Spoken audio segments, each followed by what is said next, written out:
Assalamualaikum warahmatullahi wabarakatuh. Bismillahirrahmanirrahim. Di dalam aktivitas keseharian kita ketika di bulan Ramadan, maka tentu harus memperbaiki niat dari waktu ke waktu.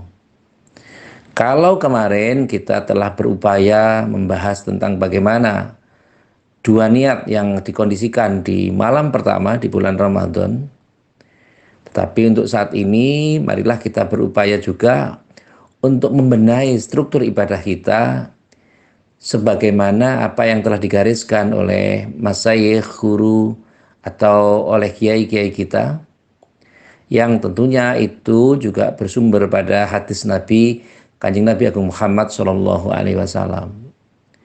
Pola ini perlu kita jalankan karena banyak hal yang terjadi dan selama ini tentu ada pendapat-pendapat. Yang pendapat itu bukan bermula dari pemikiran-pemikiran para ulama, tapi asumsinya justru diasumsikan pada pribadi masing-masing atau pribadi sebagaimana orang awam. Sehingga kita menjadi ambigu, menjadi sesuatu yang ada dua dimensi, dua sisi yang harusnya kita perjelas lebih banyak dan lebih baik. Dalam berpuasa tentu ada kaifiat-kaifiat yang harus dilaksanakan. Sebagaimana puasa dimulai dari fajar sotik, terbitnya fajar sotik. Terbitnya fajar sotik itu biasanya dikondisikan dimulai pada saat subuh. Nah, dalam hal ini ulama kita dari Indonesia memberikan penghati-hatian atau memberikan rambu-rambu di mana sebelum subuh itu terkondisi dengan imsakiyah atau pemberitahuan waktu akan segera tiba waktu subuh. Biasanya Kanjeng Nabi Agung Muhammad SAW mengkondisikan waktu sebelum subuh itu dikondisikan dengan membaca Al-Quran. Nah, kalau dikira-kira batasan antara imsak dan waktu subuh itu kira-kira 10 menit. Nah, 10 menit itu maka nun sewu kalau yang biasa dahar ngunjuk usahakan untuk tidak mepet waktu azan. Karena biasanya para ahli ilmu falak itu mengkondisikan dilebihkan 2 menit. Jadi andai kata subuhnya itu jam 4:03, maka sesungguhnya fajar sotik itu telah terbit jam 4:01. Itu contoh saja nih. Demikian sehingga menjadi satu kondisi yang harus diperhatikan sama-sama supaya kita tidak mepet dalam melaksanakan ibadah. Kemudian ketika misalnya konkretnya pada saat ini di daerah kita, misalnya imsak ini pukul 4:19. Subuh itu jam 4:29 misalnya. Nah, terkondisi fajar sotik ini sebenarnya telah terbit pada saat 4:27. Sehingga kehati-hatian dari para ulama, para kiai, para ahli ilmu falak ini mengkondisikan bahwa azannya pukul 4:29 sudah masuk waktu subuh. Sehingga tentu ada toleransi 8 menit. Nah, karena ada toleransi 8 menit, maka biasanya kalau 8 menit itu khawatir ketika belum masuk waktu, sehingga dilebihkan 2 menit, sehingga ada toleransi 10 menit. Proses ini tentu harus kita berhati-hati sama-sama dan kita sikapi dengan baik. Karena para alim, para ulama telah memberikan rambu-rambu yang memudahkan kita untuk bisa mengetahui imsakiyah, ada penjadwalan. Untuk saat ini sudah ada jadwal. Sebagaimana ketika kita makan sahur. Makan sahur itu hukumnya sunnah. Tetapi bukan berarti sunnah itu kemudian tidak dilakukan.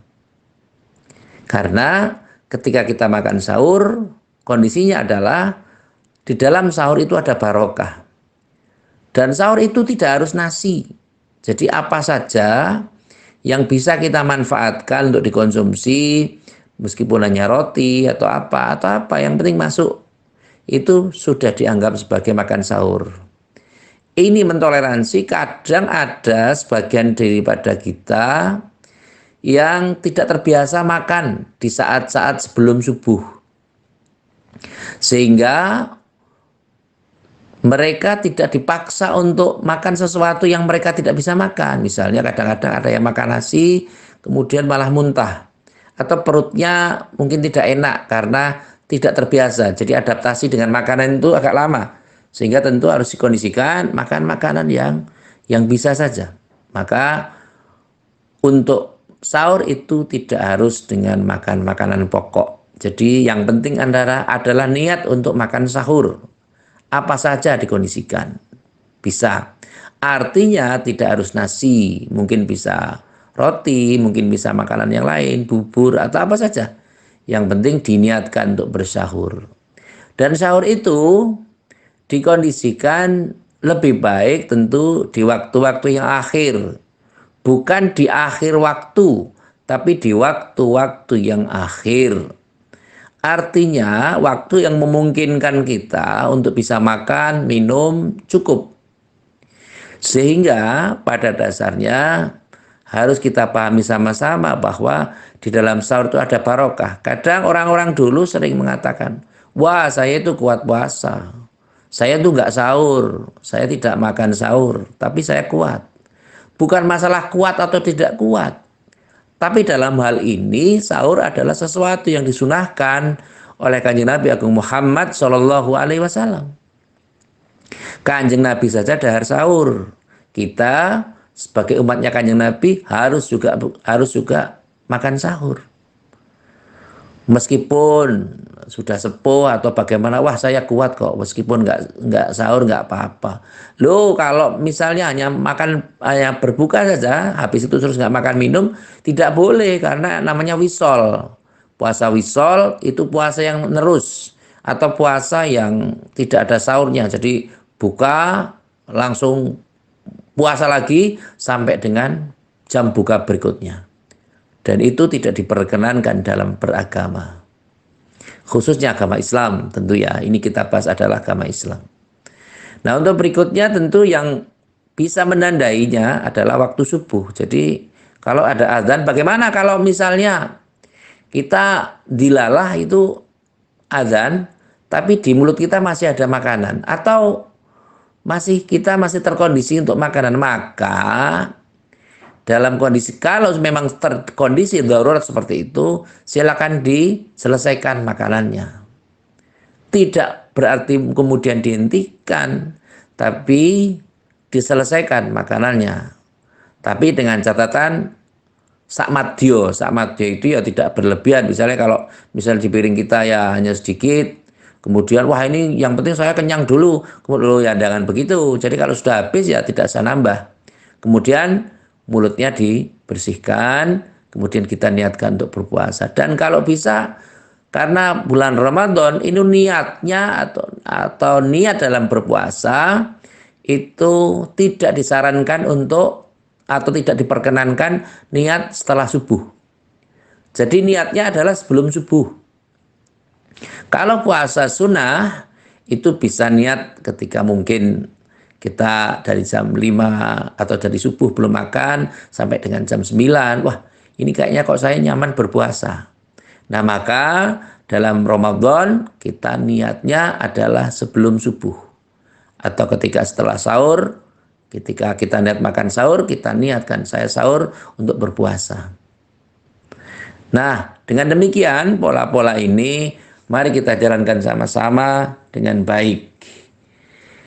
Dan tentu ada sahur, ada juga berbuka. Nah, berbuka ini adalah sesuatu yang wajib dilaksanakan. Berbuka kenikmatannya ada dua. Yang pertama adalah ketika kita sedang berpuasa. Nah, berpuasa ini kan ada berbuka. Ada berbuka ini merupakan satu kenikmatan. Kenikmatan dari orang yang berpuasa itu adalah berbuka. Biasanya diawali dengan minum seteguk atau dengan tamar atau kurma, mungkin sebutir atau 3 butir, karena kalorinya kalau kurma 3 butir itu kalorinya sama dengan nasi 1 piring penuh. Sehingga tentu kalori-kalori yang ada di makanan-makanan yang kita makan itu sudah dicontohkan oleh Kanjeng Nabi Agung Muhammad SAW. Betapa Kanjeng Nabi sangat mempertimbangkan kesehatan, sangat mempertimbangkan gizi, dan sangat mempertimbangkan hal-hal yang beliau konsumsi. Yang lebih dulu adalah, dan yang perlu kita pahami sama-sama, bahwa sekarang ini kita sudah punya jadwal waktu untuk berbuka. Artinya dalam bahasa sederhana bahwa yang membatalkan, yang membolehkan kita untuk berbuka adalah waktunya, bukan azannya, bukan azan maghrib. Loh bagaimana kalau azan maghrib misalnya, loh dilalah kok yang azan kok telat, terlambat. Nah kita jadi repot. Atau kalau misalnya kita biasa tidur siang, tidurnya waktu itu zuhur, kemudian bangun tidur tahu-tahu sudah azan, nah kita bingung, kemudian langsung makan, lah itu kan repot. Maka yakinkan dulu bahwa azan ini sudah benar-benar masuk waktu maghrib, waktu terbenamnya matahari. Ini penting dilakukan supaya kita tidak keliru dalam menafsirkan sesuatu. Bahwa waktu berbuka bukan oleh azan maghrib atau bukan azannya, tetapi karena masuk waktu maghrib. Azan adalah panggilan untuk mendirikan sholat. Bagaimana kalau misalnya azan? Wah, repotnya begini, tiba-tiba kita puasa, sibuk dalam bekerja, tidak ingat waktu, kemudian ada teman kita yang garapi kita, apa tuh namanya, usil pada kita, tahu-tahu HP-nya di setel azan. Wah, kita nggak tahu apa-apa, tahu-tahu langsung minum, padahal itu diprank oleh teman kita, oleh teman-teman yang kadang usil pada kita, kadang goda-godain orang puasa itu ya kadang kan ada ya orang yang seperti itu. Nah, dengan demikian maka tentu kita harus pastikan sama-sama bahwa waktunya memang sudah betul-betul masuk waktu. Caranya bagaimana? Karena kita tidak tahu tentang bagaimana ru'yatul hilal atau bagaimana kita tidak tahu waktunya, maka ada penjadwalan. Inilah pentingnya ilmu hisab. Jadi ilmu hisab itu ada, maka kita tidak boleh antipati terhadap ilmu hisab. Jangan karena kita tidak bisa kemudian wah saya nggak pakai ilmu hisab gitu. Tapi memang ada pembelajarannya. Bahwa memang waktu maghrib jam 17:56, Isya jam 19:05, subuh jam 4:29, duhur jam 11:52. Itu karena ilmu hisab. Jadi kita tidak boleh antipati terhadap ilmu hisab, karena ilmu hisab itu ada. Falakiyah itu ada. Jadi hal yang seperti ini perlu kita pahami sama-sama. Dan yang berbuka itu utamakan kalau kita sudah berbuka. Tadi saya sebutkan bahwa keistimewaan berbuka pertama, puasa itu keistimewaannya adalah berbuka. Yang pertama, yang kedua adalah ketika kita bisa bertemu dengan Allah Subhanahu wa taala. Maka berbuka itu wajib hukumnya. Sehingga barang siapa yang memberi makan pada orang-orang yang berbuka, orang yang berpuasa maksudnya, dan memberikan santapan buka untuk orang-orang yang berpuasa, pahalanya seperti orang yang berpuasa tersebut tanpa mengurangi pahala mereka. Saking pentingnya manfaat berbuka. Dan di daerah-daerah lain, di daerah kita, Jawa Tengah, DIY, Bantul, Sleman, bahkan Gunung Kidul, Kulon Progo, dan yang lainnya, itu sering memposisikan untuk membikinkan takjil. Dan yang takjil yang datang di situ itu adalah orang tua dan anak-anak, serta orang-orang yang puasa dan orang-orang yang musafir, orang-orang yang dalam perjalanan mampir di masjid, anak-anak kos yang kepepet atau pengen ada bukber gratisan ya kadang mampir di masjid, ya nggak apa-apa. Ya boleh-boleh saja karena memang itu tidak melanggar aturan apapun. Baik yang mukim maupun yang musafir silahkan. Dan takjil atau berbuka itu tidak hanya diperuntukkan bagi orang yang kecil-kecil atau anak kecil saja. Tapi orang tua juga boleh. Lansia juga tidak apa-apa. Yang penting mereka berpuasa, kemudian berbuka bersama-sama. Dan dahulukan berbukanya. Jangan nun sewu, azan dulu, kemudian azan selesai, baru kemudian mau maghrib, terus berbuka. Itu sesuatu yang keliru. Jadi hematnya adalah azan dulu, berbuka dulu, mohon maaf. Jadi kalau waktunya sudah masuk waktu, dikondisikan untuk minum dulu. Minum, kemudian yang muadzin ya azan, kemudian setelah azan kalau ada pujian ya pujian, kalau nggak ada ya berdoa sendiri-sendiri atau diteruskan dulu berbukanya. Berbukanya diteruskan, kemudian jarak 10 atau 15 menit, kemudian qomat, kemudian maghrib bersama-sama. Intinya la sholat hadrat ta'am. Jangan sampai kita sholat sebelum kita makan. Tentu makannya ya sekedarnya saja. Tidak harus mengkenyangkan. Monggo saja, itu teknis saja. Nah, yang penting lagi adalah bahwa memang kita ini beribadah sesuatu dengan menggunakan aturan-aturan yang kita ketahui. Tetapi jangan sampai terlalu jauh menyimpangnya. Misalnya dulu ada pengertian, loh yang membatalkan puasa itu kalau sudah adzan maghrib maka boleh minum misalnya. Ya sebentar. Ya bagaimana kalau adzannya terlalu cepat? Misalnya jadwalnya jam 5 lewat 56 misalnya. Kemudian ada yang adzan jam 5 atau jam 5 sore lewatnya 42. Kan masih jauh. Jadi kalau sudah seperti itu maka azan itu tidak bermanfaat. Karena apa? Belum masuk waktu maghrib. Maka kalau ada orang yang berbuka pada jam itu ya berarti batal puasanya. Karena belum masuk terbenamnya matahari atau belum masuk waktu maghrib. Sehingga dalam hal ini semoga kita bisa lebih arif dan bijak mensikapi sesuatu. Sehingga andai ada perbedaan, ada perbedaan khilafiyah tentang waktu ini, ya tidak apa-apa karena biasa saja. Yang namanya perbedaan itu ya tidak ada masalah. Tentu masing-masing punya dalil yang bisa dikondisikan. Kalau yang saya sampaikan ini berdasar dari kitab namanya Fathul Qorib. Dan kitab ini banyak dibaca, menjadi referensi, rujukan bagi teman-teman yang di pondok pesantren. Semoga yang kita jelaskan ini tentu bisa memberikan pencerahan. Dan yang paling penting, yang jelas adalah ketika kita bisa mengutamakan jangan sampai melupakan berbuka. Dan jangan melambat-lambatkan berbuka, mohon maaf. Karena yang paling penting adalah mensegerakan. Mensegerakan itu artinya kalau sudah waktu masuk berbuka, ya kita jangan merendi-rendi menunda-nunda. Nah, menunda-nunda. Jangan menunda waktu. Wah, nantilah saya masih kuat ini puasanya. Ini saya masih mengerjakan apa dulu. Jangan demikian. Karena itu adalah bagian dari kenikmatan dalam berpuasa. Maka mohon untuk diperhatikan sama-sama. Dan mari kita lakukan aturan-aturan yang bisa kita lakukan. Meskipun yang sekecil apapun.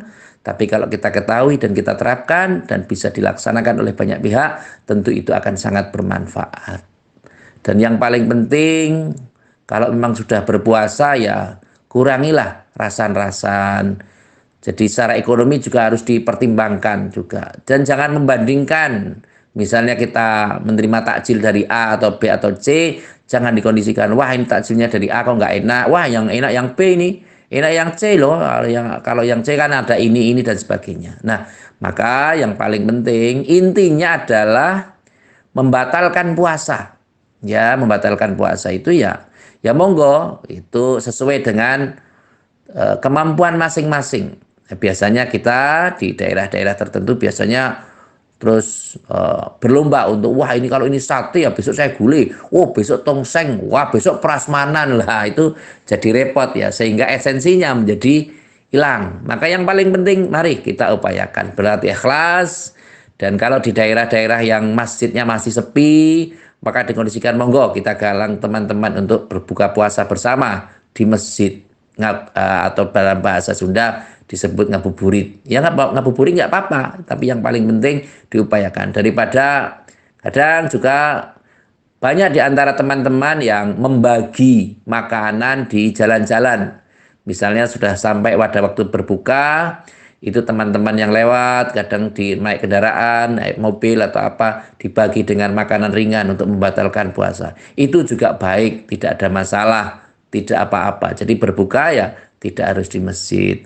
Berbagi takjil ya mungkin bisa on the road, ya, bisa di jalanan atau bisa di mana saja. Yang penting semuanya diniatkan karena Allah dan segala sesuatunya adalah Allah yang akan memberikan sesuatunya. Karena puasa ini hanya untuk Allah. Kalau puasa untuk Allah ya maka yang memberikan ganjarannya ya Allah sendiri. Jadi kita tidak usah berprediksi, puasanya dia itu tidak berhasil. Karena apa? Loh, dia sepanjang hariannya tidur terus. Jangan salah. Tidurnya orang yang berpuasa itu termasuk ibadah. Saking Allah obral ganjaran, maka tidurnya orang berpuasa itu menjadi ibadah. Tapi jangan salah, ibadah yang berpuasa tidak hanya tidur saja, tapi bekerja, mencari nafkah, mencari ilmu, itu juga ibadah. Sehingga tentu ya ketika dibandingkan daripada kita nggak tidur malah ngerasani orang, menggunjing orang, lah itu efek negatifnya. Sehingga kalau begitu ceritanya ya tidur nggak apa-apa.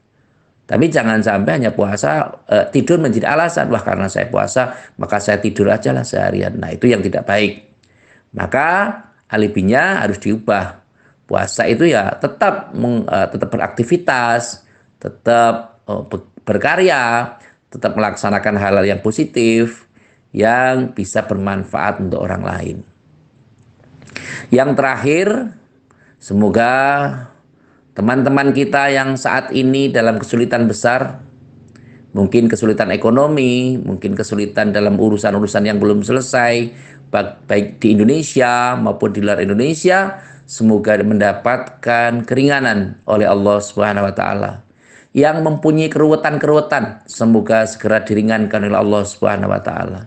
Yang mempunyai hutang piutang yang belum selesai, semoga Allah Subhanahu wa taala memberikan jalan keluar yang mudah untuk menyelesaikannya. Kalau misalnya ada hal-hal, misalnya kita kurang sehat, mungkin kurang enak badan dan seterusnya, semoga Allah memberikan kesehatan dan kita bisa melaksanakan puasa dengan baik. Terkhusus bagi saudara-saudara kita yang sekarang sedang berbaring di rumah sakit, mungkin karena sakit, mungkin kondisinya sakit yang parah atau seperti apa, mari kita doakan.